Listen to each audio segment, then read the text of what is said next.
ठीक है, different shows में ये डिस्कस हो रहा है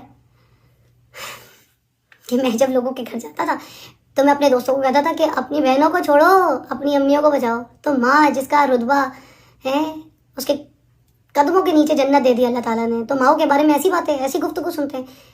आप अपने पास्ट के प्राइवेट बेडरूम के मोमेंट्स जो है वो बैठ के डिस्कस कर रहे होते हैं, ठीक है, private secrets, loving moments, romantic moments discuss करते हैं। तो मैं जिक्र करना चाहती हूँ उन लोगों का जिन लोगों ने पिछले दिनों मुझ पे बहुत क्रिटिसाइज किया। सबसे पहले तो मिशी आपा, सबसे पहले इन्होंने इसका आगाज किया।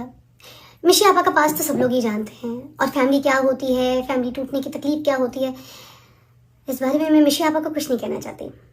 लेकिन यह है कि कुछ चीज़ें हमेशा वो फेक कोट करके पॉपुलर होती हैं, तो उन्होंने जो चीज़ें कोट की हैं आप यूट्यूब चैनल पे जाके देख सकते हैं, वहाँ पे एज इट इज़ पड़ी है, पहले से एक क्लिप पड़ी है जिसमें कोई ब्रेक ही नहीं है, जिसको उन्होंने उठा के शेयर करके इसमें एडिट करके लीक वीडियो ऐसे बना के, वो पिछले साल की है 2025 की, तो वो भी पुरानी ऑडियो जिसको डाल के वो कहती हैं ऑडियो लीक हो गई, audio, oh my God, Ramzan के महीने का लिहाज नहीं किया। खैर झूठ बोला आपने, एहतसाब करना है। खैर नादिया खान आपा बहुत ही सीनियर है, उनको सब जानते हैं, मगर मैं एज औरत उनको भी सपोर्ट करती हूँ बेचारी।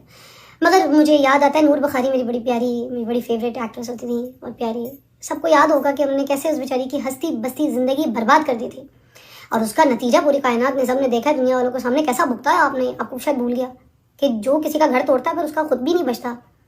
देखिए शादियाँ खैर आप करते रहे जितनी आपकी मर्जी, मगर शादियाँ बचाना बहुत ज़रूरी काम होता है। निदा यासिर जो हैं आपा, उनके शो पर जैसा बोल्ड कंटेंट डिस्कस होता है, बोल्ड बातें होती हैं, तो जिस तरह से फैमिली के साथ लोग देखते हुए भी शर्माते हैं, और जिस तरह से पिछले दिनों इकबाल हुसैन साहब ने बात की, या फिर जमाल साहब और उनकी wife, ex husband and wife sharing their private secret romantic moments, ठीक है। अब ये कंटेंट दिखाती हैं इस उम्र में, तो देख लें आप। फिर दूसरे मुबश्शिर लुकमान साहब, मुबश्शिर अंकल की तो मैं बड़ी इज्जत करती हूँ, मगर पता नहीं उन्होंने भी इस बात पे बड़ा मसाला लगाया। वो भी ट्रांसमिशन पे बैठ के कह रहे हैं कि भाई रमज़ान ट्रांसमिशन पे ऐसी बातें नहीं होनी चाहिए, तो रमज़ान ट्रांसमिशन पे आप भी तो नबीहा को और मुझे डिस्कस कर रहे हैं। आपके करियर के बारे में तो सभी जानते हैं, कितने सीनियर एंकर हैं, कैसे मलिक रियाज वाला क्लिप लीक हुआ था, जैसे वो मलिक रियाज से सरेआम जो है ना वो प्लॉट मांग रहे थे मेहर बुखारी की मौजूदगी में।